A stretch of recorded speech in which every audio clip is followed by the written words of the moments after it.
What's going on? I'm gonna be reacting to Mugiwara no Goofy, and his Egghead Island is hilarious. One Piece 1089. He does a lot of these arcs are hilarious things where he just kind of breaks down, how funny the arc is from different people's perspectives. So I'm gonna watch this one. This just came out. So yeah, let's just get into it.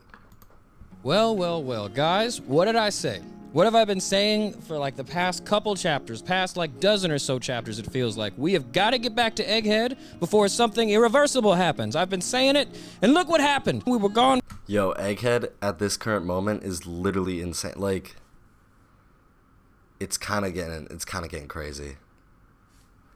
It's kind of getting batshit crazy. For like 5 weeks while Oda was getting eye surgery. That crazy, unhinged crackhead could get into so much trouble in 5 weeks. And I knew when we came back, Oda was just not going to explain anything. If you're somebody else in the arc, Luffy's a crackhead. Like, there's no question. Going to be this thing that we were just going to have to accept. So I'm not even going to cap, guys. This is technically a One Piece chapter 1089 review. I only want to talk about one panel, okay? And it's the funniest thing ever. And it's made me realize that Egghead Island is hilarious. So I am going to go ahead and add this to the hilarious playlist. This is going to be my first manga exclusive hilarious. So I understand if you can't watch it if you're not caught up with Egghead. However, if you are like one of those people, like, and you still want to watch this video, even if you're not caught up with the manga, I am only going to be spoiling the things that are hilarious. So all of the stuff that happens outside of Egghead. Be watching this, you better be caught up. You know if you know. I'm not going to be going over that at all because I'm really only focused on one person's perspective in Egghead Island. And that person is Rob Lucci, okay? Lucci? Lucci's perspective is hilarious because I feel like I know what he's going to say here. He just came to Egghead, doesn't like Luffy already, and he's just getting his ass beat. That's pretty much all the whole purpose Rob Lucci serves in this arc. I mean, technically to find all the other like Cypher Pole agencies because they went missing. I think it's like 1 through 6 or something.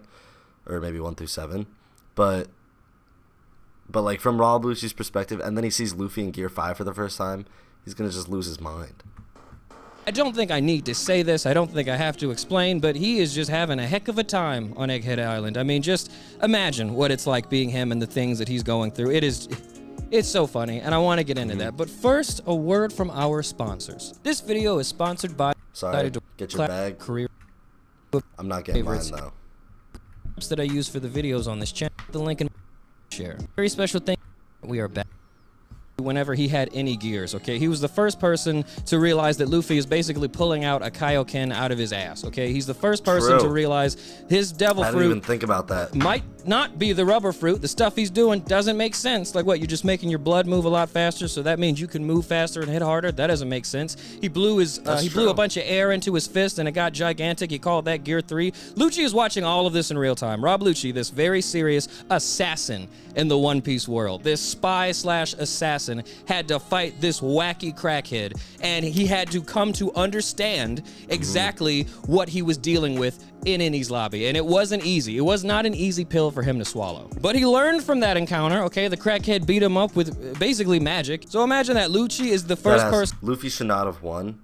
It was pretty much all Usopp encouraging him. Luffy shouldn't have won that. I mean, he did, and it's like in my last video I said, like, second greatest arc in One Piece, only behind Water 7. Tied with Marineford, I think. I don't know. It's all pretty close, but yeah, Lucci should have won that. To the first main antagonist anyway to really come face to face with Gear 2 and 3, and he's definitely somebody who would have been like, I don't know if Rubber does that. I mean, he seems like a cartoon character, but surely this is the extent of that wacky nonsense. Surely there is not another step to this nonsense, okay? That's the last time that Lucci saw that crackhead, when Luffy was pulling out the Kaioken and Gear 3 and just beating him up with that. Like, that's the last time he's encountered Luffy. So now fast forward to the present day, okay? Your bosses give you this assignment, which is to assassinate Dr. Vegapunk, arguably the most valuable man in the world in terms of scientific prowess alone. You see the nonsense in this right away. You're talking with your crewmates, you're just like, I don't I don't know why they're having us do this. It seems kind of stupid. I wonder if this has something to do with the Lucia Kingdom. I don't know, but we're here to murder Vegapunk. That's what we're here to do. But you got a good crew dynamic. You know, Kaku, who was also there when you fought the crackhead. Kaku's right there with you. And you got Stussy there, too. So you're like, you know what? We're cool. We're going to be fine. So you pull up to this government island, and you have purpose, okay? You are not, no nonsense. You are Rob Lucci. You are going to assassinate Dr. Vegapunk and all of the Vegapunk satellites. You pull up, and as soon as you get there, who do you see? But that lunatic, that crazy-ass crackhead just running around the island. You see him, and you're like, I know that's not who I think it is. And you run into him, and before you can even ask what he's doing there, the crackhead cuts you off. He's like, what, pigeon guy? What are you doing here? And then Lucci's just like, dude, what? This is a government island. What in the world are you doing here? And the crackhead's just like, all right, yeah, too. From an outsider perspective, there's absolutely no reason for Luffy to be on Egghead, and that's what makes it so funny, because he just kind of barged in there and made friends with Vegapunk, but like, from the world government's perspective, that just shouldn't happen, and there's actually no reason. I mean, that's kind of the whole like journey of the Straw Hats. There's no reason for them to be where they are and to be doing what they're doing, but it's kind of just happening, and they can't really do anything about it because of different circumstances for each arc. This is very true. Okay, that makes sense. Well, anyway, this town still ain't big enough for the two of us. You're gonna have to bounce. And so Lucci is just ready for that. Lucci has been thinking about the one time that he has lost, and it was up against that crazy crackhead, and he has been just dying to make that right. He has been dying to run the ones with that crackhead again. He's been training. He has awakened his own devil fruit, it looks like, and he's ready. He is ready to go up against Luffy, and this time it's not gonna go the way Luffy thinks it does. And oh boy, I just wish someone would have stopped Lucci before he was talking all that smack. Oh, and also before that, people were telling Lucci, hey, don't attack Luffy, okay? You can't fight him because he's now an emperor, okay? The way the politics work in the One Piece world, you can't do that, okay? You need to get formal approval from everybody. And it's kind of Lucci's fault because he just doesn't really see, I mean, he's going to talk about this in 2 seconds, but he doesn't see Luffy as an emperor yet. Which I don't know why, maybe because the last time we saw him, he was so weak, and he kind of feels like he should have won that fight, which he probably should have. So he kind of feels cheated out of it. So maybe he still feels the same way. But it's been over 2 years since he last saw Luffy. But, you know, not everybody has the same perspective as the readers. She's just straight up like, I don't respect this crackhead, okay? He's just a lunatic. He's just a crazy crackhead. There's no way I am giving him the time of day. There's no way I'm calling my superiors asking if I can run the ones with him. Yeah. No, I can beat him. I almost beat him last time. I've been training. Yeah, I'm definitely going to beat him this time. And I just wish someone would have told Lucci, like, hey, maybe better don't, okay? You probably maybe should just... Don't. That's your ego, it's not worth what the ass whooping you are about to get. Or you know what I'm saying? Like, he could have, like with Rigo, the stuff he learned in Wano. Yeah. I'm of the opinion that he could have at least hung with Lucci for a second. But Luffy did not waste any time. Lucci transformed, and he was like, oh, that is cute. You're going to love this. And he immediately transformed and just starts making a mockery of Lucci. He is throwing Lucci around left and right. He is beating him up just like it's nothing. And then so Lucci's trying to keep up. You know, he's just paying attention to everything. He's just like, I don't know what's going on. I thought he was a cartoon character before, but he's actually Super Saiyan Bugs Bunny. When did this happen? How did this happen? Like, just imagine the inner panic that's going through Lucci's mind. He's trying to take this as seriously as an assassin should, and Super Saiyan Bugs Bunny refuses to take this seriously or let anyone else around. Yo, is he gonna start calling... Is that going to be like a regular thing? That I love this guy's videos, by the way. I'm going to link his channel in the description. If he's going to start calling Luffy Super Saiyan Bugs Bunny, that's actually hilarious. I mean, I've never even watched Dragon Ball Z, but like, if you breathe, drink water, and eat, you know what Super Saiyan is. And Bugs Bunny, because it's, I mean, that's the thing. Every comparison that he makes isn't wrong. What does he call Zoro? The green-haired the green-haired samurai the green-haired former police officer who got kicked off the force for police brutality or something like that, because Zoro's just like a meathead, and he's also a racist because he's a cop too. Don't take this fight seriously. And at one point in the fight, Luffy puts his fingers in his hair and he pulls goggles out. He puts them on and he turns himself into a torpedo or a slingshot or something. That's the last move. Lucci sees, I'm convinced, when Lucci sees him don't even remember create that. That's matter hilarious. Out of nothing, Lucci's just like, I shouldn't have fought this crackhead again. Pulling glasses out of nothing. I still don't respect him, but he's working with some stuff I don't quite understand. I am actually so excited to see what Oda does with Gear 5 in the future, because, like, even though the Kaido fight was hilarious, and the Lucci fight too, but the Lucci fight wasn't really that big of a deal, but the Kaido fight, like, that was very creative and stuff, but because the whole power of Gear 5 is just limited to imagination, and Oda is already, like, nuts when it comes to this stuff, I wonder what he can do. Like, Oda's literally writing from Luffy's perspective, pretty much. I should have gotten more information first. So Luffy knocks Lucci out. Like, he's knocked out. Well, he's not really knocked out, but he was knocked down and he was one-shotted, basically. Like, it's just clear to Lucci as well as everybody else that this isn't a fight you're gonna win, and it's not a fight you should continue fighting. But you try to regroup, okay? Kaku's fighting Zoro, and you're like, all right, Kaku, just stay calm. Let's figure out what we got to do. And Stussy, and you look over at Stussy, and Stussy is biting Kaku, like draining the life force out of him, and you're like, what? Yo, Stussy. Before you can react to that, Stussy has used sea prison stone lipstick, I think, to incapacitate you since you're a devil fruit user, and then she starts draining your life force. So you have. That was such a big plot twist. I was not expecting that at all, because we've seen Stussy with them for so long, so I wasn't expecting her to be a spy this whole time. It was nuts.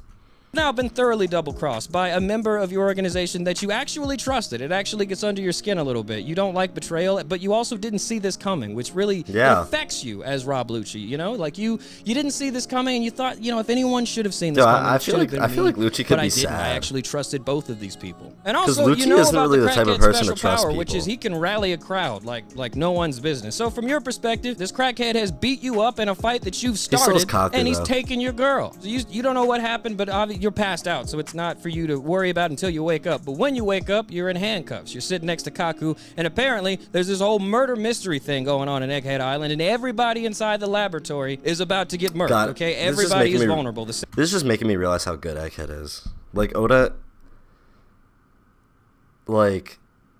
Oda's been on a streak, honestly. Like, let's really talk about it. Because what was the last bad arc? Like, what was the last, like, there's been, like, mid-moments in arcs, but, like, as a whole, the last, like, not-so-great arc, I don't know. Like, Egghead is amazing. Wano's, like, Egghead's gonna be S tier, I feel like. Maybe, I don't know, maybe teetering A or S. But Wano has been, like, Wano's S. Zoe's really good. Reverie's really good. Whole Cake really good, Dressrosa really good. Punk Hazard is like the last one that was kind of boring. And that was when was he writing that? Like 2012, 2013, I think, if I'm not mistaken. Maybe 2014. I actually don't know. I'm going to have to look that up later. I'll put that in editing, but whenever Punk Hazard was being written.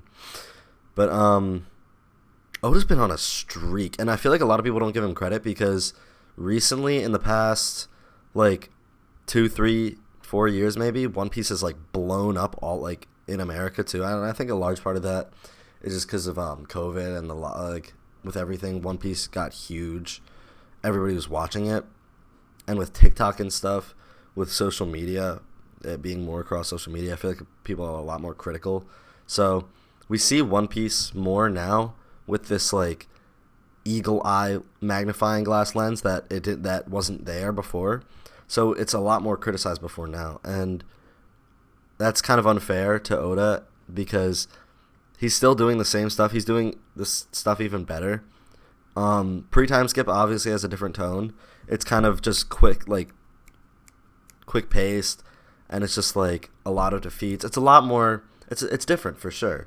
But you know, post-time skip is it's like a different thing, and I think a lot of people, once they got into it, wanted it to be pre-time skip part 2, which is just not. It's okay, you got, your Straw Hat Crew is really strong now, time to go into the new world and actually, like, make moves, you know, and because the people are stronger, it's more formidable opponents, this stuff is going to be longer, and the stories are going to be more dense because there's more stuff to tell. In Paradise, in, like, the first part of the Grand Line, it's not really that so much. It's more just kind of exploring. This is like, you have your goal, now get it, you know? Seraphim are just running around, and so you posit to the Straw Hats like, you guys might need our help, okay? Just undo these cuffs and like we'll be good. We'll be chill. We can work this out. And the Crackhead and the Swordsman, they are not pleased by that suggestion at all. But to your surprise, they do agree to like, yeah, maybe you can help us out. The Crackhead turns to you as Rob Lucci, and the Crackhead's like, hey, so you know I can beat your ass, right? So you're not gonna try to beat up anybody else in my crew because you can't beat me, right? Like, you're not salty, right? And Lucci is upset, obviously, very upset. But to my surprise, actually, when I read this chapter, he was like, yeah, okay, I'm not going to attack anybody else because you're the person that I want to kill the most. Lucci was pretty Luffy looks at him and he's just reasonable like, after all right, yeah, okay, that's cool. I mean, he's telling the truth. Or if he's not, that's, again, it's his problems, you know? So Luffy and Zoro take off their handcuffs, and that's when, as a team, these four start fighting the Seraphim. And it's around this time our perspective goes from Egghead Island for, like, the longest time. But when we come back, there's a massive fleet outside of Egghead, okay? Yeah. And in that fleet is Kizaru the Admiral, one Gorosei member, a bunch of Navy Vice Admirals, I believe, and just like a bunch of ships. Like, they are thoroughly surrounded. Egghead Island is about to get a buster call, only apparently it's going to be worse than a buster call. Like, the situation really seems tense. And throughout the entire chapter of 1089, they're showing the events from around the world, from different people's perspectives, and they're really building up this drama, right? They're really making you come to understand what it means for everyone on Egghead Island, for the Marines to be taking this as seriously, as well as what Imu's been doing. Like, just everything is just in disarray, and the tension is built up perfectly until you see the final panel.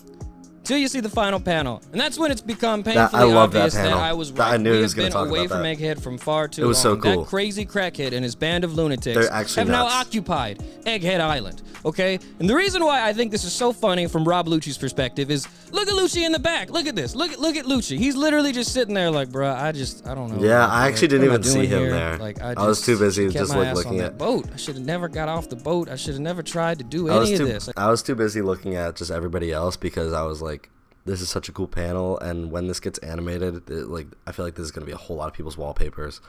Like, all the Straw Hats in one color spread, that's going to look nice. That's going to look super cool. I definitely shouldn't have tried to fight this crazy lunatic. Like, look at what everybody's doing. Sanji is serving food with hard eyes, like not a care in the world, which is on brand. It's so for him, chaotic. It's just like, he's not taking it seriously. Luffy, Zoro, and Nami are being the criminals that they are, interrogating York and making her say all of those things to the Gorosei. Luffy, by the way, is also like, well, we could just use her as a human shield to get out of here, right? I don't know what the big deal is. Like, yeah, there's like 1 million ships out there.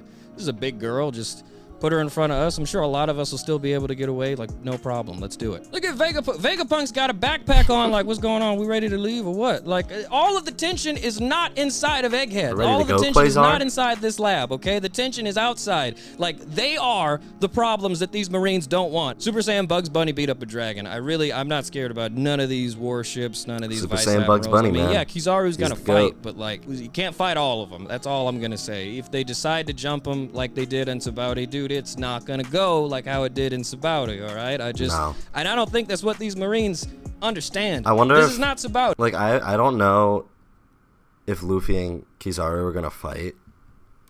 Like, I could see it happening, but I just don't know if that's like, I don't know. I feel like him and Zoro could fight. Honestly, they're both kind of like, Kizaru kind of uses a light sword. He did against Rayleigh, so maybe, I don't know. I could see Kizaru fighting Luffy though, either or.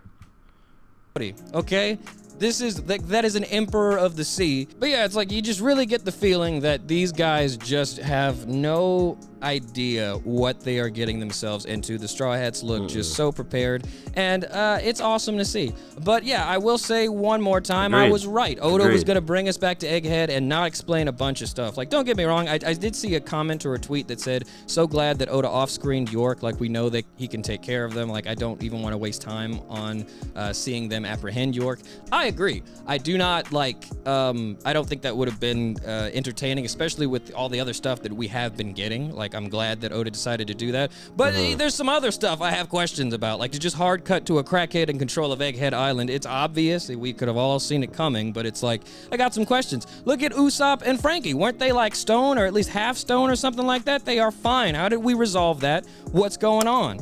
I think we're going to get a flashback. I really thought that we were going to get, like, that for 1089, it was going to start in Medea's Res, pretty much. I of where we left off with the Straw Hats before the 5-week break, but Oda decided to take a different approach, which I like. He always does that. He always subverts expectations. But yeah, he decided to change it up and show us what's going on around the world, and then at the very end we cut back so that for 1090 we're going to be back with the Straw Hats. But yeah, I think we're going to get a little bit of a flashback to what happened in between when we most recently saw the Straw Hats at the last panel, 1089, and when we saw them like almost 2 months ago now.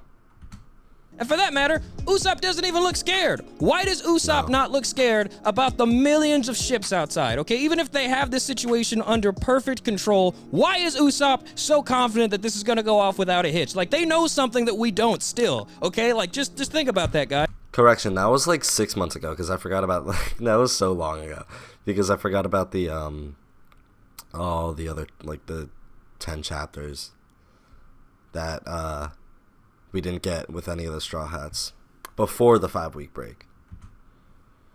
I mean, obviously, we're going to come to find out what that is either this next week when the chapter comes out or just soon. New chapter this week. There's more secrets, okay? And who knows if Oda ever is going to reveal all of them, but I just think it's hilarious. Like, where are the Seraphim? Like, what happened to them? I know that the Straw Hats could take care of them really easily, or at least I think they could have, but still, like, how did they resolve that situation? How did Jinbei react to mini Jinbei, okay? How did Luffy and Seraphim Boa Hancock interact? Don't tell me that the Seraphim Boa Hancock is in love with Luffy too. That's a terrible thing weird for the world government. That's a terrible design flaw. Like, I don't know if Vegapunk's responsible for that or who we should blame for that, but if that's what happened and Luffy just walked into a room and was like, what's going on? Turn my friends back to normal. What are you doing, little Boa? And she just does it because she has hard eyes and She might, though. I didn't even think about that, but that's possible. Real Boa Hancock is in love with Luffy. I would accept it, but it's just like, somebody needs to get fired for that. That's a terrible thing to have happen on the world government side. That's all. Somebody would. The last thing I want to bring up, Robin was missing from chapter 1089.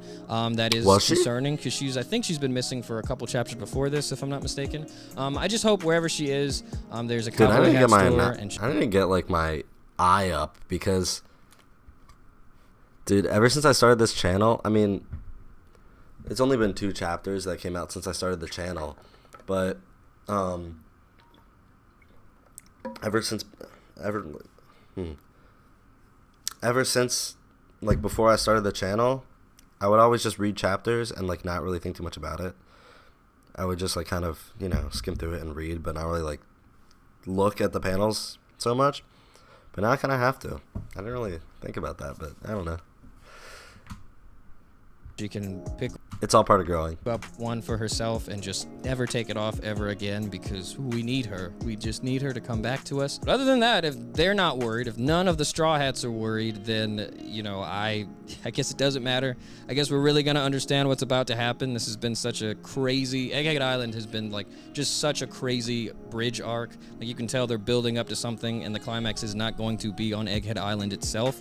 But Egghead Island definitely does have a climax, and we are rapidly approaching it, and it's just going to be awesome to see. I really can't wait to see that. But yeah, that's about it for this. I agree, and I think this was a very well-made video.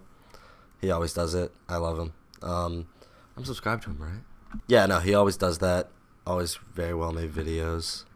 So yeah, if you enjoyed, leave a like, comment down below. Go to his channel, like his video, subscribe to him. He's a great freaking guy, man. I love Mugiwara no Goofy. Hopefully he notices this.